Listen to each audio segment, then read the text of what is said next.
It's 4 p.m. on Monday, June 9th, 2025, and I will call this City Council study session to order. I do want to thank everyone who's joining us this afternoon, and if Councilmember Whalen would lead us in the flag salute. I pledge allegiance to the flag of the United States of America and to the republic for which it stands, one nation, under God, indivisible, with liberty and justice for all. Just want to note for the record that Councilmember Strader is absent this evening. And then for staff, we have Planning Manager Stallnecker, Director Madden, Interim Director Robeck, Chief Hernandez, and City Clerk Tricia Summers. Council, we have 4 items this evening. The first is on page 3 of your packet. It is ordinance it's for ordinance 2114-25 for the EZZI Fiber franchise agreement. I'm going to turn the floor over to Director Madden. Thank you, Mayor, Council. The item before you tonight is the first read of a new franchise agreement opportunity with the City of Milton with EZZI Fiber Texas, LLC. EZZI Fiber approached the city in mid-spring with an opportunity and a desire to franchise and provide multi-gig fiber services for the City of Milton. There'll be another one. So this is 2 of 3 companies that have reached out to the City of Milton.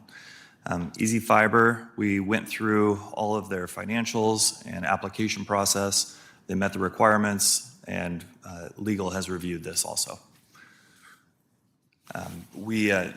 I'm happy to open up the floor for discussion if anybody has inquiry on any particulars of EZZI Fiber.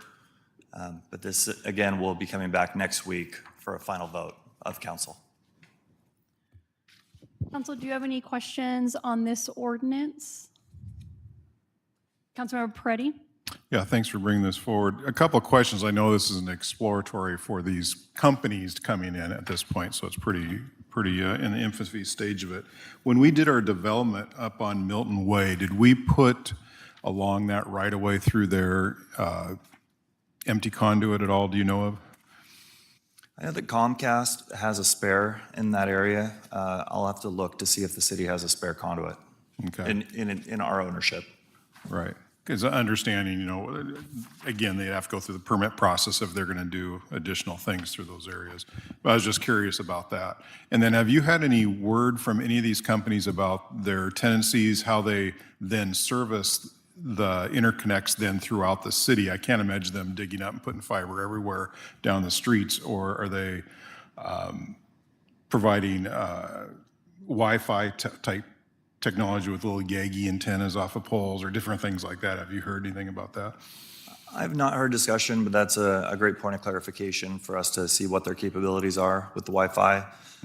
Most what I've seen to date is lateral trenches parallel to the street. And I know we want to reduce those, especially in our newly paved areas. Right. The city and Angela and myself, we've been working with Grain Osborne to update the patching code. And that'll be coming back to council in the near future. It's just a way to ensure the integrity of our streets with all of these fiber franchises coming in. Right. Appreciate it. Thank you. Councilmember Hall? So we're coming in with several applications. Right. Are we going to have more than one, or is this going to be something where we choose between them, and then how do we differentiate between between all of them? As Councilmember Peretti discussed, is that these are kind of exploratory in the moment. Right. Yeah. At the So moment. it's a possibility that once they do their due diligence, one of the 3 or 2 of the 3 will decide it's not in the company's best interest. Once we establish a franchise agreement, we are basically giving them permission to install those fiber optics into our community. And it's just on a right-of-way permit application that we can then kind of scrutinize their means and methods of installing that. So out of all these, only one will. No, they all 3 could proceed with bringing fiber into the community, which would put great competition on the service, which could drive costs low. It's just highly unlikely. Okay, thank you. Councilmember Whalen? Thank you, Mayor. Did you say there's 3? 3 total, yes. 1 from last month, and then we have Easy Fiber and Ziply. Okay, I thought I remembered that one. I didn't see it in this packet, but we're proceeding forward with them to study or supply something for evaluation. And these 2 will also be considered, maybe not accepted, but considered, the same as we've just done recently. Yes, same process that we've done recently, bringing this forward to council today, just to see if you have any questions that I can answer over the next week with Easy Fiber. And then this will be coming back next Monday for a vote, if council would like to grant Easy Fiber a franchise. Good, thank you. Mayor Protem? Thank you. I assume that all these contracts are the same. Are they all just boilerplate? So how are you determining at this point the difference between the 3? What are you looking at as the Public Works Director for maybe something that jumps out at you that says, okay, they'd be a good fit? At this time, we are just making sure that they have checked the boxes and that they are eligible to request a franchise agreement. There hasn't been any indication of one providing a higher service or a lower cost at this time. And so I don't have a front runner at the moment. So it's a tight horse race. Yes. That's what you're telling me. Yep. Okay. And they know that. This area is kind of a dead zone for competitive services for fiber. And so that's why all 3 are coming in at this time. Okay. So you could potentially then contract with all of them, and then the citizens could pick which ones they use, or? We would contract with all of them. They would put in their infrastructure, and then the citizens at that point, wherever they had overlapped, we aren't able to determine that at this time. Right. But if there is an overlap, the citizens would be able to choose. Okay. Wow, what a novel concept. Any other questions for Director Madden? Okay. So again, that will come back to next week's council meeting. The next agenda item is on page 45 of your packet. It is ordinance 2115-25 for Ziply Fiber franchise agreement. And I'll turn the floor back over to Director Madden. Thank you, Mayor, Council. Again, this is a fiber franchise application. Ziply Fiber Pacific LLC, Ken and legal, our contracts team and legal have reviewed the contract. It meets our contract language, and they have supplied all of the requirements at this time. And so this is another franchise opportunity for the council, and there's not a significant way to differentiate between these providers at this time. They are exploratory in nature, but we feel that they have met the intent of what the city is looking for, and we don't see a reason for council to deny this application at this time. Any questions? Thank you. Any questions? Mayor Protem?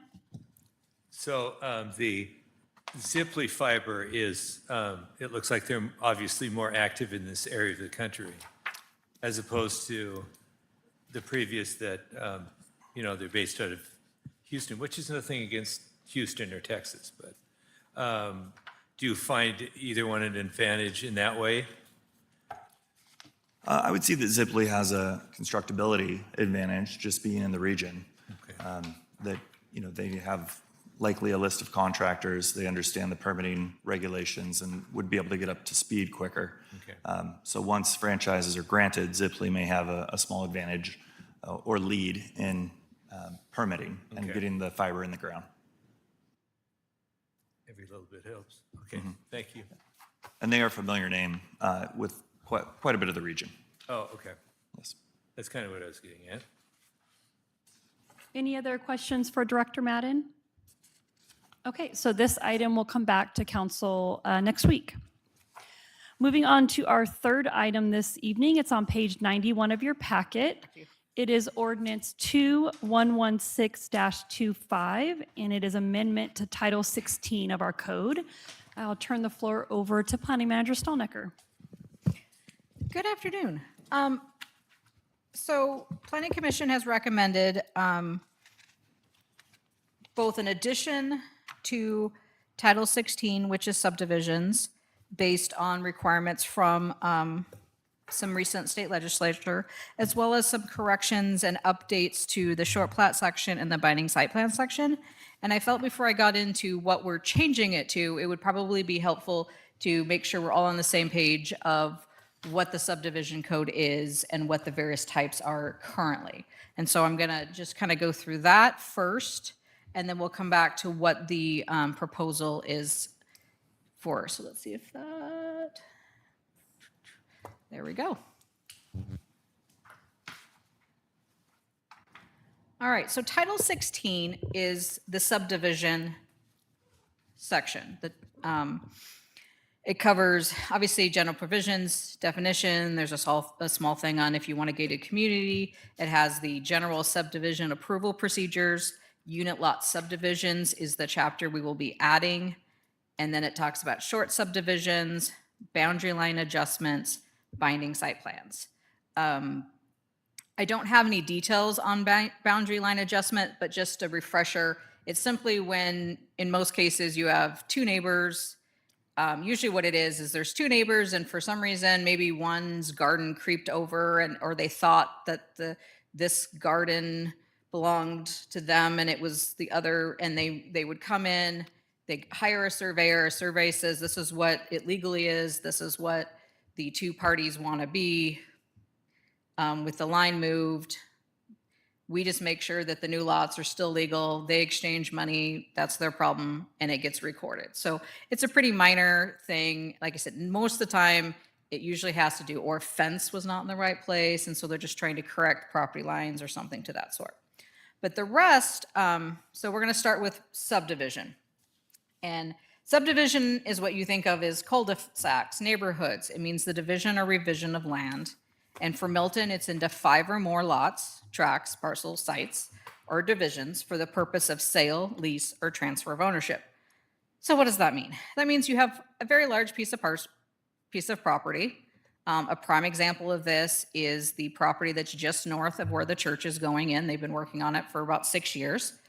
In theory, this process, there's no limit on the number of lots that can be created under this process. Now, obviously, it has to meet the minimum lot size, lot width, all the zoning standards. So when you look at that piece of property, you're looking at, okay, your lot has to be this big, the density has to be this big, this is how many you can create, you need access.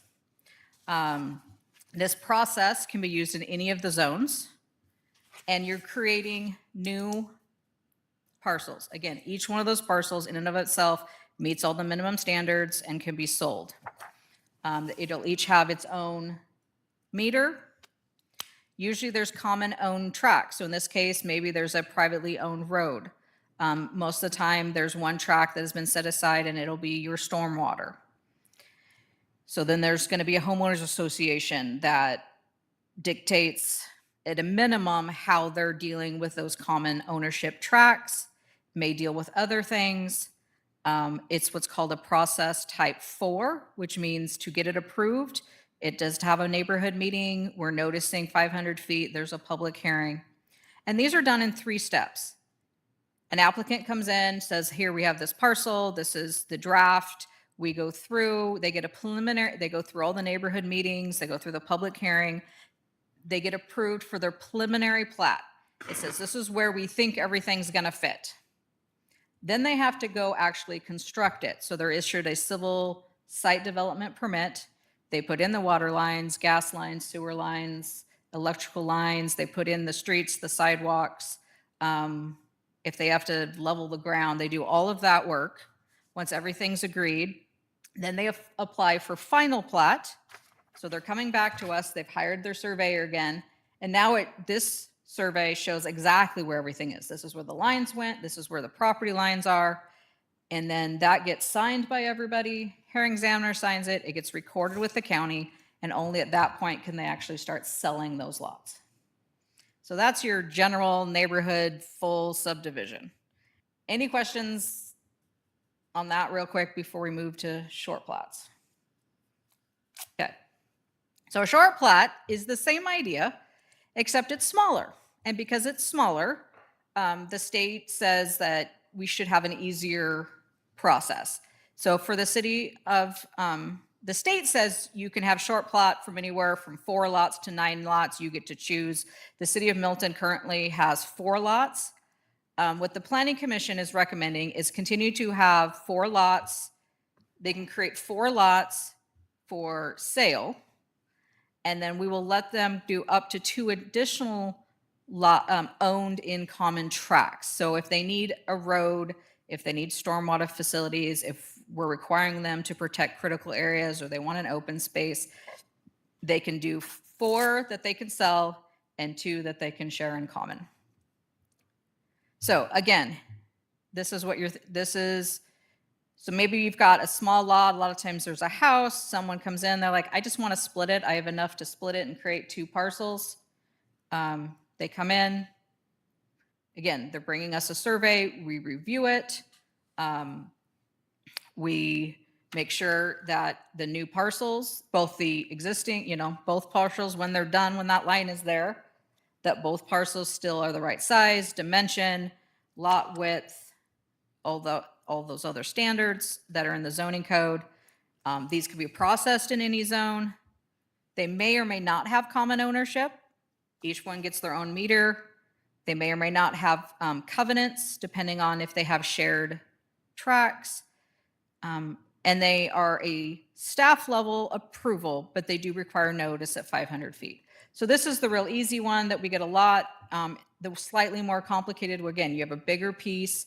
Maybe you can create 4 lots, and we're going to allow you 1 for access. So that's your short plat. Everyone good there? Okay. And it's like a 1.5 step process. They come in for the preliminary, we okay everything. Then maybe we'll say this 1 or 2, they bring in the final. They do not have to do the infrastructure improvements before they do final plat. They just have to do them before they build houses. So it's a shorter process all the way around. And those have been, again, we've been allowed those for decades. A binding site plan, we're doing a few amendments to the binding site plan section. So again, just a refresher of what that is. Binding site plan means the division of a parent lot into 2 or more unit lots within a development and approved through the binding site plan process. The development as a whole on the parent lot has to meet all the zoning dimensions and standards. The interior ones do not. And it is limited to non-residential and condominium uses. So in most cases, you're going to see this in shopping malls and industrial parks. That's where you're going to see this. So again, the process can be used for any, and unlimited might not be the right word, but any number of unit lots, commercial, industrial, or condos. So in here, so what you're looking at here is the parent lot is the dark blue. So everything within the dark blue has to meet our zoning standards. So here's our setback. All the buildings have to be within the setback. As a unit, they have to have enough parking spaces, enough open spaces, enough access. But within that parent lot, you can subdivide for selling purposes. So we have this in town. If you go to we always call it the Safeway complex. Safeway owns their building, just the Safeway part, and like part of the parking lot, even though they're attached to other. Surprise Lake Square LLC owns everything else. And so yet they have agreements that they share parking, they share stormwater, they share these things. So again, it's an option to, within that parent, they have to meet all of our codes, but it allows different ownerships. And again, binding site plan in most cases is commercial and industrial. The new one, this is where, this is the new one that we are adding language for. It's called unit lot subdivisions. And this means the division of a parent lot into 2 or more unit lots, but these are only residential. And again, the parent has to meet the development standards at the time of the application is vested. So as it applies, when it applies, and the application is like, yes, we are going to process this application, whatever the rules are at that time, that's what they have to agree to. So there's two different types. So this is hopefully making this as clear as possible. We have our small, similar idea subdivisions are similar, is the sort of small short plat version. In most cases, this is going to be in our residential areas, one house, a principal house with 2 ADUs. Again, it's only allowed for residential. It follows the short subdivision process. So if someone wants to come in and do a unit lot subdivision, we are notifying all the neighbors within 500 feet. They have a comment period, and it's a staff level decision. They're bringing in a survey, we're reviewing it. All engineers review it, we review it. Reminder, again, it does not override any ADU criteria or zoning criteria. So for the parent lot, every building has to be within the setback. They are held to the same impervious surface, structure coverage, building height, how much open space they have to have. All of the zoning stays the same.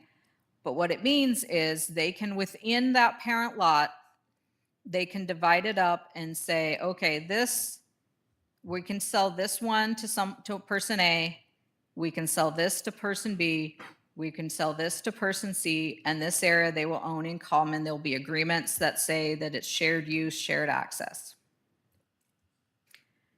The point of this is the idea is that we're trying to create opportunities from home ownership so that somebody who maybe can't afford the whole huge lot, could afford to buy a smaller unit, just their starter home. Alternatively, there is a full plat option. Again, the process, there's no limit to the process, but it does have to meet all of the standards. Residential only. This case, you're following the full subdivision procedures. So we're noticing 500 feet, we're holding a neighborhood meeting. So basically anything that's over 4 would follow this process. So this is only going to happen in our multifamily zones, the full plat, quote unquote, full plat ULS. 500 feet notice, neighborhood meeting, the hearing examiner makes the final decision, must follow all zoning standards and limits for the parent lot. Again, all buildings have to be within the setback. It has to have, in this case, it has to meet the density unit, height unit, access, parking, all of those are for the parent lot.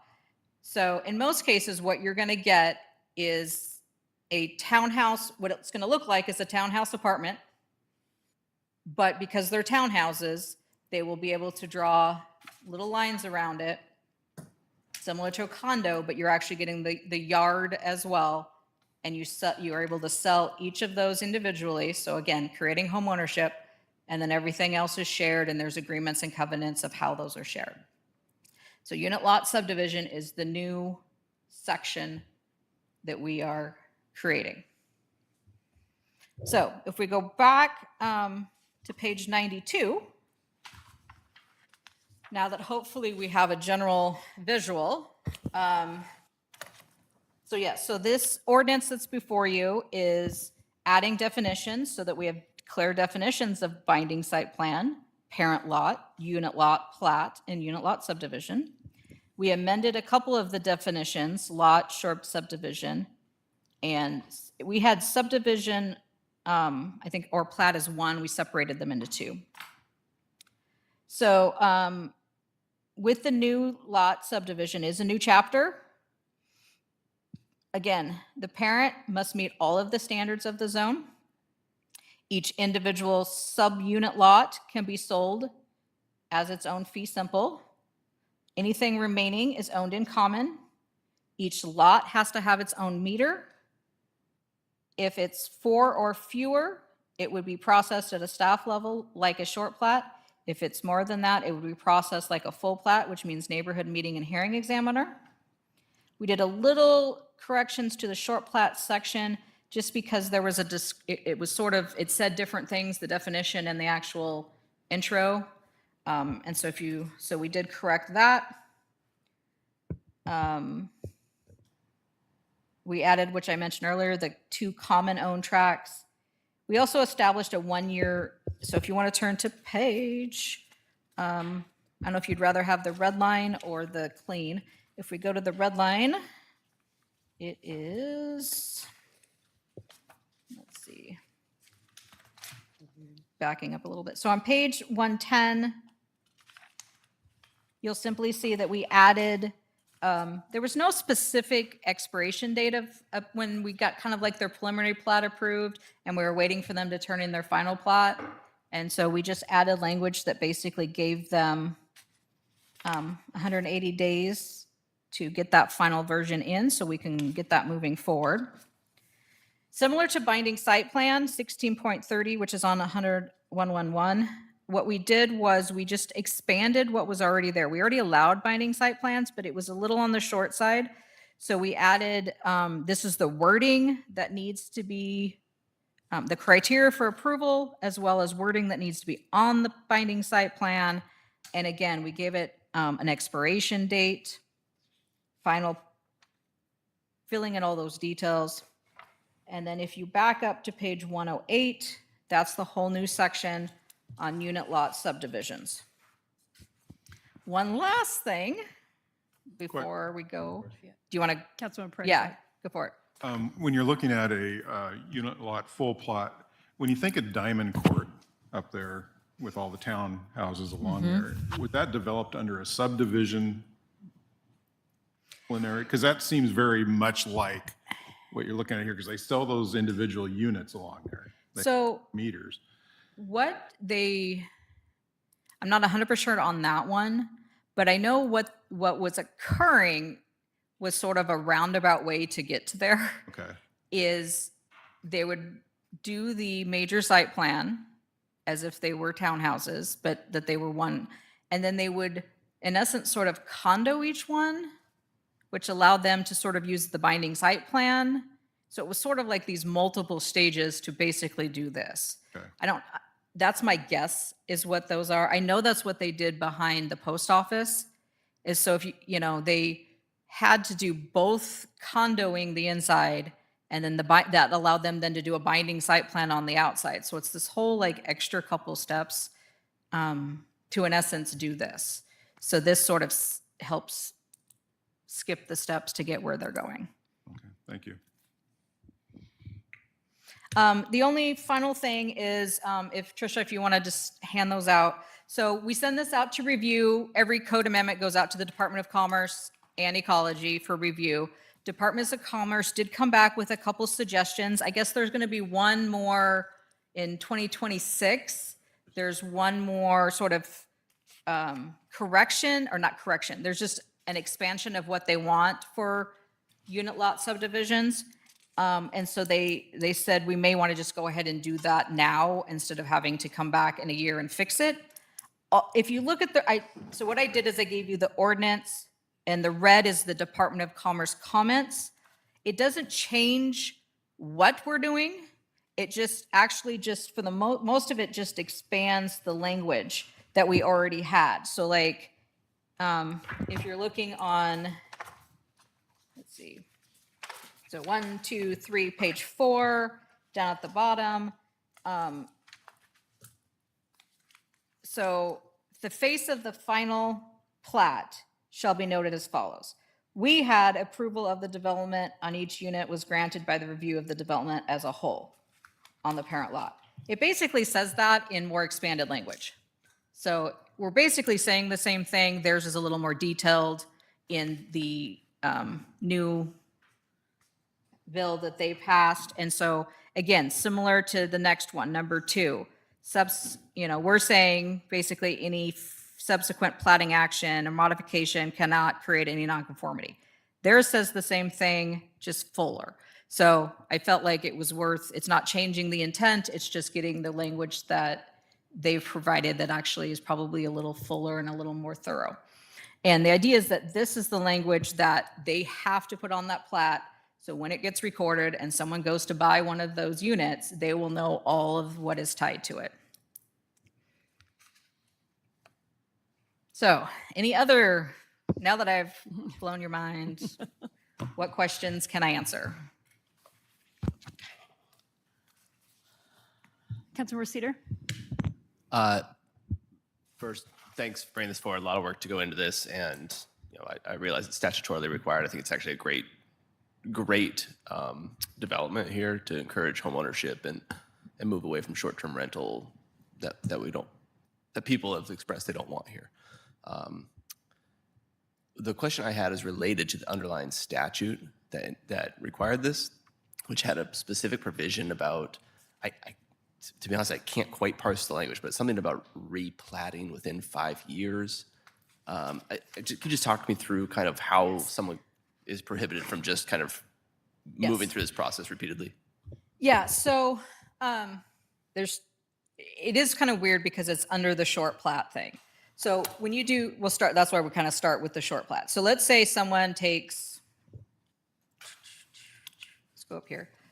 Let's say someone has, maybe they have a really large, maybe this is a really large lot and they divide it in two.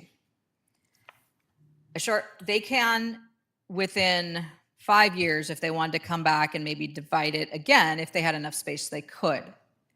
Down here, where they already divided it in 4, they can't do any more divisions because as a short plat, that easier system. So the idea is that you can't game the system. You can't go, well, my lot's big enough for 6, but I'm just going to do 4, and then a year later, I'm going to come back and do 2 more. We would go, no, that would have been a total of 6. You have to go through the full process. So those rules apply to the small unit lot subdivision. So like here, there's only 3. We only allow 3 in our, we are only allowing 1 house and 2 ADUs. Let's say this was in a multifamily area and they could add a 4th. They could keep it at that staff level because we allow 4. Does that make sense? If they have room. But if let's say they had 3 and they had room for 2 more, then we're like, okay, now 2 plus 3 is 5. You're now on the larger, bigger process. Does that make sense? It absolutely does. Okay. And I must have just missed, is that written in here, that prohibition? It's written in the short plat stats. Okay. And so that's where it's covered. Perfect. Thanks. Yep. Councilmember White? Could I just get some clarification? Because before you talked about this, I thought I knew what a townhome development was. And if I'm not mistaken, each townhome can be purchased individually and owned individually. So how is this any different than that? So what this allows is, our code says in a multifamily zone, you have to have 4,000 square feet for your first unit. So in essence,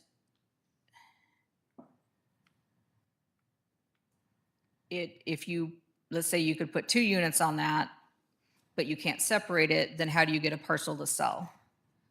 So yeah, a lot of cities have 0 lot lines, and they each have parcels that just line up along your street, and the buildings are all attached, but each parcel is its own. But they allow a very small parcel size. Alternatively, if we allowed really small parcel size, you wouldn't have to do this process. But because we don't allow a full parcel that small, what it allows is within that large parcel, we can divide them up with the shared space around it. Did that help? Yeah, I guess. Can this process be used with an existing building, like a conversion of an apartment complex, for example? If it could,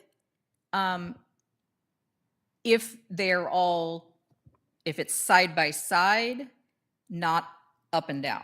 So if you have apartments on the bottom and apartments on the top, you cannot do this because it has to be ground up, has to be all one ownership. So if you had the traditional apartment, if you had apartments on the bottom, apartments on the top, you could do condo, but then you're just owning the insides and the whole outside is a shared structure with the association.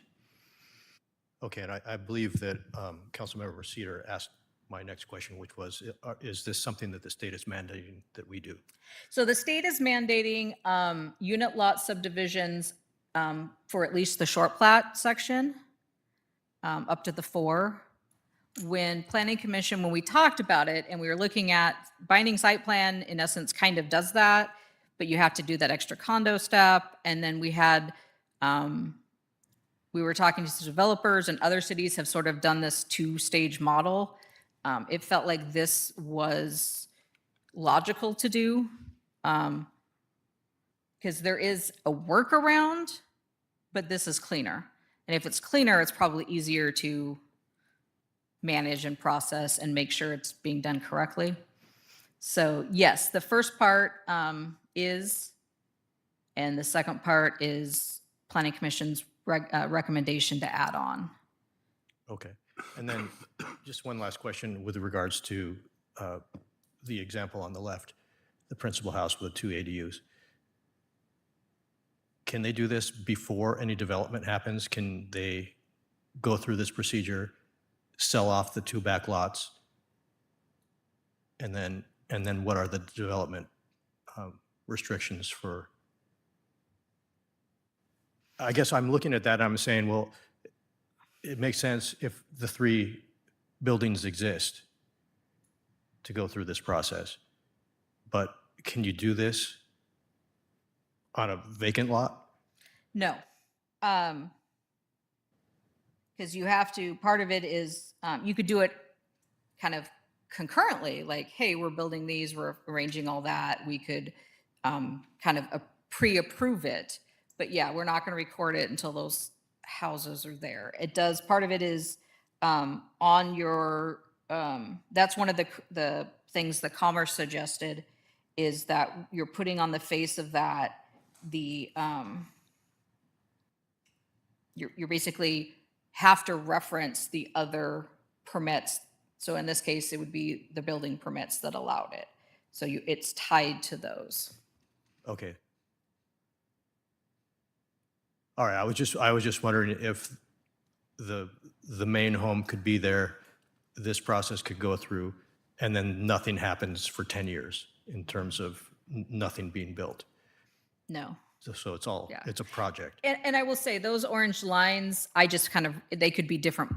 There's no set of how those orange lines need to be. That's just I mean, they could be right around the houses. We gave them yards, but you know, they have the discretion of kind of where those go. But yeah, it would have to be tied to those structures being built. Thanks. Yeah. Any other questions for Planning Manager Stallnecker? Mayor Protem? Thank you. So these could end up being either purchased and owned, or rented, or a combination thereof, right? Yeah, so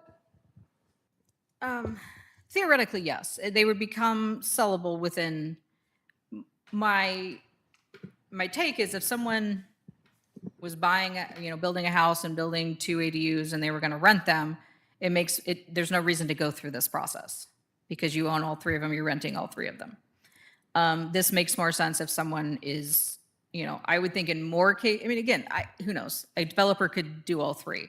I could see people, maybe they still live in the first one and they're selling the back 2. Or it could be a developer doing all 3, but you're doing, like I said, many agreements to make sure everything goes. I know that Spokane they started this probably about 4 or 5 years ago to deal with some of their infill issues. And as far as I know, it's gone really well. So I think that's where a lot of this modeling came out of. Okay. And they could fluctuate over time, correct? Yeah, It could be a rental for a while, and then they could. It's like any other property and any other host. We don't control whether something, if it's owned or if someone rents it. So Because it's really just to provide more housing. yeah, More varied yeah. housing. I mean, yes? the hope and the goal is that it will allow more affordable housing for people. And if you're going to subdivide it, most of the time you're going to sell it to somebody. So I mean, and of course, then you're juxtaposing that to you're increasing the density. The population. but we've already done density, that. So right? we already had to do that. But Yeah. that's, yeah. Okay. But yeah, like I said, there's it does, some of the concerns that were raised is, well, it's going to be all these rentals and people who rent don't care. And I don't know if that's a true statement, but there's that fear. This actually is creating homeownership. So the hope would be it's an investment for these people Right, as opposed to just renting it. that they might be more committed to the community and the area and stuff. So. Any other questions for Planning Manager Stallnecker? Councilmember Cedar? Yeah, I have another one, which is about parking minimums. I assumed that it's the kind of the envelope lot that would still define the parking minimums, the parent lot, excuse me. Yes, yeah, the parent lot. So for parking for residential, it's usually tied to each dwelling unit or the number of bedrooms. But yes, it would be for the parent lot. Yeah. I'm not prepared to engage that issue beyond that question, but thank you. So we are right now. We are going to talk about, I mean, the planning commission will talk about parking later this year. I don't know where that'll go, but yes, currently that's the way it is. Any other questions for Planning Manager Stallnecker? Okay, well, this will come back. Comes back next week, It doesn't come correct? back till July July. because I'm on That's right, vacation okay. next. And we have a, Well, no, I'm not. I'm watching grandkids. for some reason, it's not coming back till July. So we'll bring that back to you in July. Okay, last item on the agenda is on page 115 of your packet. It is Resolution 25-1988. It is for the 2026-2031 six-year TIP. I'll turn the floor over to Director Madden. Thank you, Mayor, Council. The item before you tonight is an annual exercise the City of Milton goes through to place or establish a six-year transportation improvement program. This is a planning document in nature, so these numbers that we're going to look at do not require these projects to be built, but it is a best estimate on where these projects will fall in a constructability sequencing and where some of those potential grant funds could come from. So it's a two-part document. The first is a written exercise that talks about what is the requirement of the TIP, where does it come from, why does the state require it, and where does it go from here? And the answer to that is it rolls up the first 3 years of our six-year TIP go into the Washington State Transportation Improvement Program. And all of these establishments and different planning exercises are required to receive grant funds. So it's imperative that we put time and effort into the 6 year, that we really scrutinize which projects could be going in the next 3 years, and then we roll those up to the state's transportation improvement plan. Let's see. So if everyone is okay with it, I feel it would be worth our time. I know we've done this before and not much has changed, but we can run through each project if council's okay with that. Okay.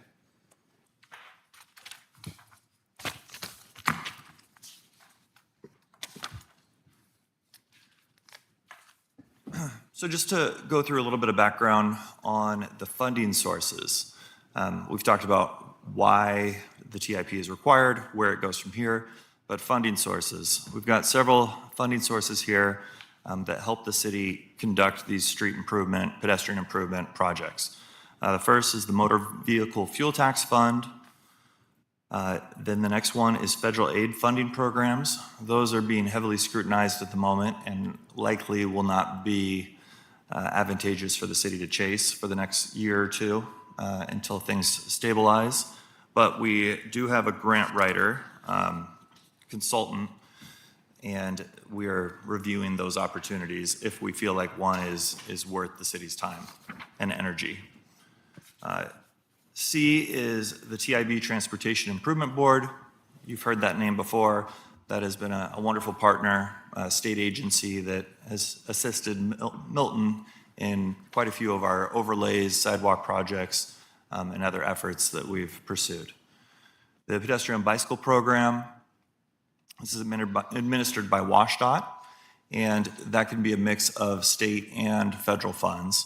And so there's quite a bit of scrutiny on that program right now, just to try to determine whether those federal funds will be realized or not. And so that's going to be a very competitive program this year, because everybody will want to rank in the top tier, as we always do, but this year seems like there's more pressure on it. Safe Routes to School program. This is to increase safety and mobility for children, enabling and encouraging them to walk and bicycle to school. We have our Oak Street project, and that will bring sidewalks and parking along Oak Street. That project, we will be going after Safe Route to School program funds, because our current planning efforts and design has that sidewalk going all the way to the school district from essentially Dave's. So that'll be a great corridor for school users and parents. And then we've got the Community Economic Revitalization Board, then the Public Works Trust Fund. That is a fund that we may need to look at closer in the coming years. And it's a loan program, low interest rate loans. And so that is a way for us to fund larger projects that potentially are not budgeted for, but we know the city needs them in the short run. An example of that would be the water line crossing under I-5. That would be a project that has a high likelihood of needing a Public Works Trust Fund loan. Then we have city funding sources, real estate excise tax, traffic impact fees, and the surface management program, which is the capital costs. Well, it's revenue from the storm utility that then feeds the storm capital fund. All right, if I can jump into the project, section 1. Does anyone have any questions before we kind of get into details about CIP in general? Okay.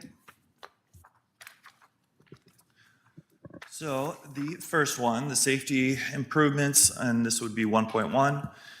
These are all roadway and intersection improvement projects. So this is vicinity to school, miscellaneous locations as needed to improve access. This is stated at $220,000 a year, 20 coming from the city, 200 coming from grants. This is how this fund has looked for quite a few TIP processes. And so it's an ongoing, I guess, effort saying that if an opportunity becomes available, this is the anticipated cost split that the city would pursue. And this is an ongoing effort until every sidewalk in the vicinity of the school districts is built out. Number 1.2, Milton Way improvements, Juniper to Porter Way. This is a project that was established before my time, and we could have greater discussion on it, but essentially it would bring a sidewalk down the north side of Milton Way from Juniper Street by Faith Family all the way down to Porter Way. And so that could be heavily used and beneficial for the community. We do have a sidewalk on the other side, the south side of the street, which is heavily used. And so that would just be a prioritization method of, do we still feel we need this? And to kind of accommodate some of the scrutiny, we moved that project out 1 year. So we're not anticipating starting in 2026. That would be a 2027 project. Porter Way improvements, 7th Ave to Milton Way. This is a number that actually has changed from last year's TIP. The project has stayed the same, but the city has received a TIB grant for the sidewalk in that section. And so what you'll see is a dollar increase of the, is approximately $200,000, 240. But that accommodates the 360 TIB grant that the city has received. And that project, we've already had our kickoff meeting, and that one we're fast tracking forward. Gino will be helping us on that endeavor. All right. Milton Way improvements, 28th to Meridian. That is an uptown project that had been scoped in the past, and what that project would want to do is It would tear up that intersection right there, potentially have some right-of-way acquisition to move those walls back and just create an intersection that has more visibility. And it is a concrete intersection, so asphalt wouldn't carry through that intersection. It would all be a concrete border. A great place to look at one of those is on Main Street in Sumner. They've just done a large one right by the train tracks. And typically those have a raised elevation to them, not much, maybe 3-4 inches, but it just lets the traveler know that they are entering a different zone and basically to slow down and be cautious. Okay, Milton Way Schools pedestrian. This is another project that its goal was to carry sidewalk from Porter Way, where it currently stops, all the way down to the city limits with Fife at the bottom of the hill. We know that that is a project that has a lot of need, and with the reconfiguration of the interurban trail, it'll be important for our high school users to be able to walk to high school in the morning, which is a potential outcome once that trail or once that sidewalk is finished. So that one has remained on there. The 161 28th Ave intersection modification, that is a modification right at the northern limits of the city line, and that is that odd triangle piece of property. Essentially, we want to take a look at that intersection. At the same time, we're building the interurban trail crossing and make sure that we've got people that are heading south slowing down before they approach any pedestrians that are crossing 28th. Yes, Councilmember Cedar. Yeah, Director Madden, if I could, just thinking of that area, is there any feasibility to constructing a sidewalk on 28th so that from Alder down to the new, well, the perceived location for the path, for the trail? It doesn't seem like this project would address that. This is looking lower on the hill, but I'm just curious if that's, I mean, yeah, have you thought of that? We've not discussed bringing us, there's right away available, but that little section of sidewalk between Alder and the trail, we looked at that when we were looking at trail design, and it has a significant grade. But that's not to say that a sidewalk wouldn't be needed there. It's just not currently scoped Okay. as a viable project. But this is a project that council at any time can add to or delete from a project list. So if that is a project council feels that would be beneficial for the community, we could absolutely add it in this year or next year. So just thinking of that area where you're talking about and reducing the speeds of people turning off of 161 onto 28th. I mean, there's the speed display there now, which I assume was supported by a need at that spot to control speeds. Yes. I imagine that we're still seeing excessive speeds going up 28th. I know I've seen those. So I'm just trying to think of ways we can impact kind of the built environment there, not just at the intersection, but going up the hill, as well as giving access for the many senior living facilities up there if they wanted to challenge that grade to get down the hill to the trail. I do think that's a project that could use some priority, at least in my opinion. It's I see a lot of folks walking or down on the trail that drive from those senior facilities that quarter mile down the hill because it's gnarly to walk that hill. I mean, I don't run or walk that hill anymore. So I don't know. I think that's. I've walked the hill. It is scary on both sides. On the south side, going up the hill, you have to navigate the ditch and through all of that to the other side. It's just way too scary for a walker to use, and you can't even take a dog. I did that one time. I had to carry him.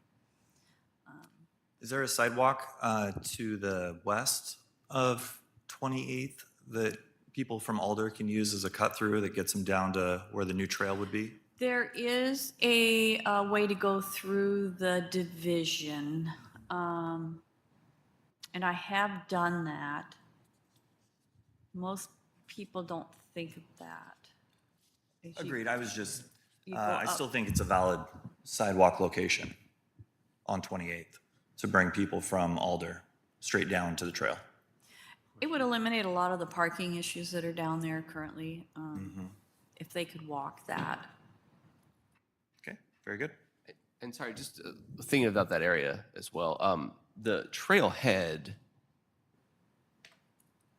I mean, that's all still in our city limits down there, right? Correct. I mean, yeah, that's well within.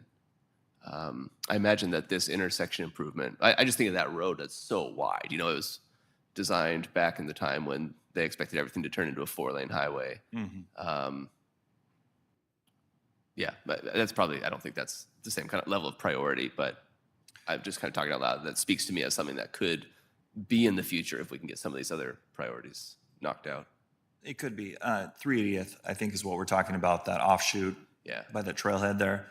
And there is absolutely opportunity when we develop that trail from the current trailhead underneath 161 to look at parallel parking along 380th, actually designated because it is a wide right-of-way. Yeah, just paint delineated can make a big difference for traffic control. Yeah. Oh, cool. Yeah. Thanks. Councilmember Preddy. Does the current trail park designation end at the trailhead right now? Our trail easement carries all the way through to the Edgewood city limit line, but Chief's nodding yes. So the developed trail ends. The developed part does, but we have the easement underneath the Monteville power lines Yeah. to connect up. So I guess the trail ends at the trailhead and then it goes onto the sidewalk that is on the north side of that 380th Street. So is that still considered park designation to the city all the way to 28th? Not park, it's right away. Okay. Yep. Okay, thank you for the discussion. I'll take a good look at that project, the sidewalk on 28th. So next one we are looking at is 1.6. Nope, we just looked at that one. 1.7, 23rd Avenue, Emerald to Alder. That is a project that currently design is wrapped up, and we are reaching out with 5 adjacent homeowners requesting right-of-way acquisition from them. And we've got a survey coming in to help us establish what the cost of that would be. So that project's moving forward. We just need to acquire the right-of-way so we can build that out. Yes. Just getting into the weeds of that project a little bit, you know, we have a lot of sections where we talk about like Taylor or Emerald, where we talk about now implementing hardscape changes for traffic calming purposes. It seems like a great opportunity to start on the right foot. And I assume you're already thinking of that. Or is that kind of in the planning process here to Yes. implement some bump outs or something? Yeah, bump outs, we do have a little bit of on-street parking, so there'll be bump outs associated with that. And then we're looking at speed humps. Those are the 10-foot wide, humps. They're not the traditional speed bumps, but we are looking at those on 23rd. Both is something that we've talked about here at council, but it's also something that when I met with the homeowners, one of their biggest concerns was if we widen the road, speeds will increase. And so we actually took some traffic data last week. I need to sit down with Chief, analyze that. But you may have seen our speed trailer out, and we've been collecting quite a bit of data lately to help inform physical changes on Emerald, Taylor, and 23rd. Awesome, thank you. Welcome. Okay. Hang on one more. Mayor Protem. Oh, yes, sorry. No, you're good. So those you're also saying that you're going to work in conjunction with with Transpo, with the speed, with the survey they're doing? Yes. The way our code reads is physical changes require a traffic study. And so Transpo's already conducted those traffic studies. And we, through our traffic calming program, we established kind of a short list of physical implementations that we can put in that would slow traffic. So those are, roundabout circles, channelization, redoing lines, delineators. those kind of projects. And so, but you're working in, if you're going to put sidewalks in there, so then you do them in conjunction with each other? Yes. Yeah. Yep. When that road is repaved, we want that speed hump there at the same time. I want it there too. Okay. Very good. And the community does. So Taylor Street sidewalk improvements, that was a project that we elevated the cost quite a bit in '25. And essentially this would create sidewalks on Taylor.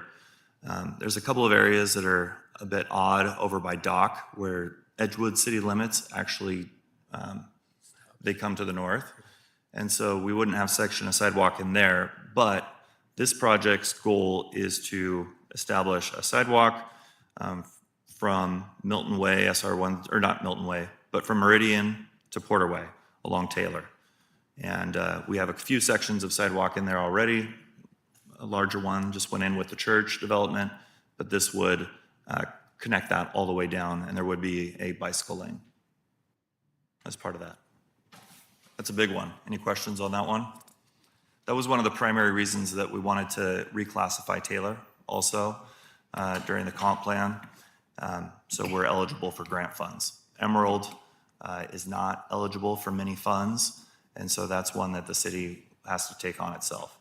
And so by reclassifying that and showing that volumes and speeds have changed since its original classification, we were able to get Transpo to agree to that, and we have it in the comp plan with framework, and so now we can go after grants for Taylor, which is a good thing.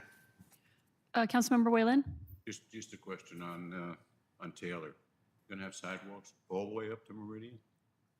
Even through Edgewood? We would have it on our sections, and we would highly encourage and partner with Edgewood to try to get those done at the same time. Okay, but then have you had discussions with Edgewood about that? We've talked about it. I've talked with Jeremy Metzler about the desire to have sidewalks down there. It's a significant lift that I don't think we would have been able, to fund locally even with our match. And so now that landscape is changing for this particular project because now we are eligible for grants and we have a potential, revenue source with photo enforcement that could help bolster the city's contribution. Do you know off the top of your head what the distance that is Edgewood on the north side of Taylor? Because from the dock someplace else, close there, I think it's Edgewood. Yeah. But I want to say it's about 4 lots, maybe less than 500 feet. Somewhere right or close to that. Okay. And then it goes back into Milton, Correct. up to the Meridian. Yes. Thank you. Okay. Next one, Milton Way, Porter Way intersections. I think about this one a lot because I drive home that way sometimes and into work. And this is an area that we are going to start in 2026, scoping and designing. Basically, we'd like to take some of the same philosophy that we used up at the school with a dedicated arrow and make sure that at least one direction, either downhill or uphill, has a dedicated arrow with its through traffic. And that should expedite some of the lengthy delays that we see in that area. So 450 is not going to be enough funding to fully change that intersection, but it would be enough to add a signal head and improve traffic flow. Traffic calming improvements. This is a new project this year. 1.11 in the past was SR 99 Porter Way intersection improvements, which is complete. And so this is taking its place. So this is a traffic calming improvement. What it is saying, and the reason it's a 4-year cycle, is this project will prioritize traffic improvements on Porter Way and Emerald. And if we are approaching it correctly and we don't hit any significant right-of-way acquisition problems, 4 years should be enough to put some physical changes in those corridors, more than enough. Okay. Next one, 28th Birch Street to Alder Road Extension. That is something Angelie and I are working on quite a bit. We've got some development opportunities in that area. That's up by Airstream, and that would connect, is it Alder Ridge? To the Airstream area on that little section of 28 there. So that's something that we are, while it's on here, there's a significant cost, and so we want to work with developers to help offset those city costs. Pack Highway reconstruction. This is a project that we will need to work on in conjunction with WashDOT and Sound Transit, which is why it has been pushed out a couple years. We're trying to, initially it was slated to start design, and we had submitted for a grant. We were not successful in that grant application. We were right on what they call the bubble of the funding limit. And so we can resubmit. What our current stance is that we're working with Sound Transit to see what development and what pedestrian infrastructure improvements they would make as part of their corridor if they are to come down SR 99. So this is a project, the money and the partners could change significantly with Sound Transit. But it is a project and our goals are still the same. We want a walkable 99. All right, miscellaneous asphalt overlays. You've seen that before? Yes. I'm sorry, I didn't. No, mean no, to go ahead. I'm just curious, do we have a complete estimate or a location or names of roads for the miscellaneous asphalt overlays? What roads would be done if we were successful in getting enough cash to do it? Is there a separate list? We do. We have a list that we can generate from our Street Logic survey that was done that can give you prioritization based on current condition. That doesn't factor in a lot of the complexities about, water line or curb gutter, potential development coming in that may influence how a project and when it moves forward. It would be just interesting to see what you know, so we know what you know. Understood. Yeah, it'd be nice to see a list and so forth. Sure. Thank you. The next project or the next street that we have identified, both through that Street Logic and just historical knowledge of our street department, of our crews, is 19th north of Emerald. That's a section of road that needs a significant upgrade. Thank you. All right, we're almost done with this one. Citywide traffic calming. This is a general traffic calming project, which is why you see the $100,000 a year in city funds. This project's goal is to, in an ongoing nature, identify traffic calming measures, whether it's speed signs, potentially speed humps, or other measures to slow traffic that would be all on the city because they're local streets. Oak Street improvements, we've talked a little bit about that, but that would carry parking and sidewalk from essentially Dave's on the north side of Oak all the way to the school complex. And that is, we're about in the 20% design phase, and council will be hearing more about that this year. And then 11th Street improvements, additional stormwater and sidewalk from City Hall to Milton Way. That is a project that has been on our list for some time that we'll want to prioritize in the coming years. Any questions on section 1? Yes. This fits somewhat into the Milton Way, Porter Way intersection, but I remember talking years ago with the mayor about traffic moving up, from Porter Way up the Y street that has a name that I never recall, maybe Williams, something like that, and then coming past City Hall, right on this road next to us, and then going up Juniper to try to avoid the Milton Way, Porter Way intersection, and then getting back on Milton Way up there, or coming down Juniper and then flying down the hill and through past City Hall down that way. As we consider the Porter Way, Milton Way improvements, it's obviously a different location in the city, but I'd like to think how we can discourage that type of, I mean, it is explicitly cut through traffic, right? They're avoiding arterial. So that route is avoiding an arterial because Google Maps says it's going to be faster. And, I think that can be fairly economical because it would involve, maybe prohibiting a turn from Juniper toward Milton Way, something like that, like just changing the traffic pattern somewhere so that it's not so free flowing through the neighborhoods. I'd just like to kind of throw that onto the radar. Obviously, that there's a ton to do, and that's not necessarily high priority, but I think it fits in some of those same ideas with a low price tag. So it's a good project. Okay, thank you. Any other questions, thoughts? Section 1, okay. Section 2, this is a Milton Way, this is the ITS, or the Intelligent Transportation Systems projects.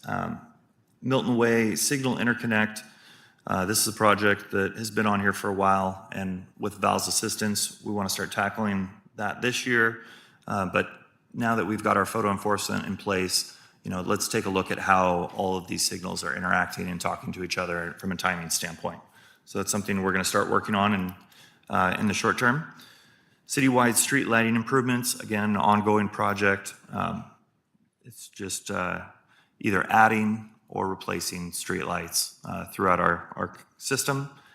And then Pack Highway East lighting improvements, that one was bumped out a little bit on the anticipated start. And the reason it was bumped out is so it is on the same timeline as pedestrian improvements on 99. So we want to take a look at them at the same time. Any question on section 2? All right. Oh, no, Councilmember Whalen? Oh, I'm sorry, I thought you had a question. Nope. Just out of curiosity, and it's something I don't think I've ever asked before. When we changed the street lights to the nude lights that we put in, The LEDs? yeah. Can you estimate or so forth what the savings was doing that as opposed to the electrical cost to put to have the old-fashioned lights in? Is there anything available?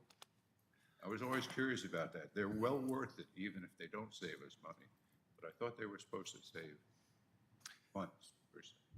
They were. I could go back and take a look. I believe that project was funded through our energy efficiency program with BPA. And so I could go back and take a look and see what our application at that time said. And we could take a look. It would be hard to determine exactly what the savings are outside of projections, just because a lot of those streetlights are not metered. They're general on the line. And so it's hard to break down the exact cost of each light. Well, it would be appreciated, but don't spend a whole lot of time. Okay, Just whatever you can. thank you. Thank you. We meet with BPA monthly, if not weekly. And so I'll ask them to produce that for us. Okay, thank you. Yeah. Okay. Section 3 is the transportation planning. On this one, we've got pavement management system. That is to every other year, scan our streets again, update, and I don't know if that's something council will want us to prioritize, but it's in the TIP, so we could go after grant funding if it's out there. And this would allow us to continually be able to map and prioritize what streets that we're going to be overlaying in the years to come. Development guideline modifications, we're, I want to say about 40% through that. And so Grant Osborne is assisting the city, along with our planning department and public works, to upgrade all of the development standards throughout the city and basically bring us up to 2025. Yep. West Milton Commercial District Streetscape, planning level, cross-section streetscape. That is a sub-area planning effort as part of our comp plan, but we want to take a really close look at the streets and our requirements in conjunction with Sound Transit. All right, section 4, yes. Director Madden? I just wanted to raise something that I think fits in this section, which is, so it revolves around what is engrossed Senate Bill 5595, which allows jurisdictions to name non-arterial streets as shared streets. So a lot of these streets, like 14th or something, that's never going to get a sidewalk. it can be named as a or a shared street, which then sets different standards for prioritization of pedestrian traffic, sets lower speed limits by default, and it requires a justification to raise it up to a higher level. So it kind of flips a lot of the traditional methodology, and it's passed the Senate or passed both houses just this last cycle. I think it's worth looking into. I would ask that you just kind of take a look at it, see if it's something that we can work into some of this planning updates. There's not a lot of downside to it since that's functionally how these streets work anyway, but I think it gives law enforcement then the tools to enforce drivers who don't yield the right of way to a pedestrian who has nowhere to go except a ditch, something like that. It's a tool that we have available now. And you said in gross Senate Bill 5595. Got it. Thank you, Councilmember. Mayor Pro Tem? Yeah, you made me think of something. Could that same criteria then also bump up some streets that really need, like repaving, but they've always been bumped down? Can that help kind of even that playing field? Because it could. seems like as long as I've been on council, there are just some that never get. I know. And so frustrating. could that help in that regard? I will look into that and I will let you know. I think the only way it would help is if it opened up the city for additional grant opportunities by having that classification and designation. But it could. Okay. Yeah, we will look into it. All right, any other questions on section 3? Okay, section 4, our last section, beautification and non-motorized. So this is where we're gonna see the interurban trails section. Your budget numbers are updated there to reflect the last cost that we have received from our 60% planning effort. These are also the exact costs that were submitted through legislative request and may be eligible for grant funding as of July. And so we're currently in the front running, but I try not to celebrate too early. So if you see me very happy with a huge smile on my face July 2nd, that money came through and we're full steam ahead with engineering for the undercrossing. But those costs are out in there nonetheless, and they've been updated. That way, our numbers will be updated in the state's TIP also. The West Milton Nature Preserve Walkway, that is a project that's been on here for quite some time, and I'd love council's discussion on it if you feel that that's something we should maintain and keep on there or potentially take off. We can talk about it later, or you can give comment now. Councilmember Cedar? I'm sure everybody, most of the people here were on council. I recall this was put in by your predecessor as a way to fill out the TIP, but it was viewed as kind of a dream, especially with now the Gateway project. I think this is a little bit OBE, overcome by events. I don't see this as a priority given all our other higher needs. Okay. Is there anyone else that would approve or support taking it off? I concur with our fellow council member there, because I remember when this came about, and now seeing with all the development that's been down there and what's happening on that roadway and the space that's going out that it would be used for is just, I don't know. I just don't see it as a high priority. If it gets bumped way down, it wouldn't bother me at all. Okay. It'd be a very complex boardwalk project in my mind through wetlands. I'd much rather see us put that money towards finishing our trail than doing that. I mean, that's. Understood, thank you. Well, if I remember correctly, it was in conjunction with the purchase of property for the substation, which we're not going to get probably. So Exactly. it all tied together. Beautify that. Yeah. Got it. Okay. Next one, 4.3, unsignalized pedestrian crossing. This is mid-block crossing. We would like to continue those rapid flashing beacons. There's a couple other areas around the city. Across on 15th, across from Milton Community Park, between Milton Community Park and the community center. It's an ideal location for a mid-block crossing, a raised speed hump, raised crosswalk with flashing beacons. So this project would identify those areas around the city and install them. And this project would be very competitive for TIB grant funding. And then the last one, miscellaneous sidewalks and ADA access, and that is to continue reducing any barriers that the city finds throughout its system. And that is our TIB project list. Any questions? No more? Okay. All right, well, this will come back to council next week, yes? Director Madden? Yes. Okay. Thank you. Perfect. So we'll bring back this resolution next week. And so that concludes all of our items on the agenda this evening. So we will adjourn at 5:20 PM.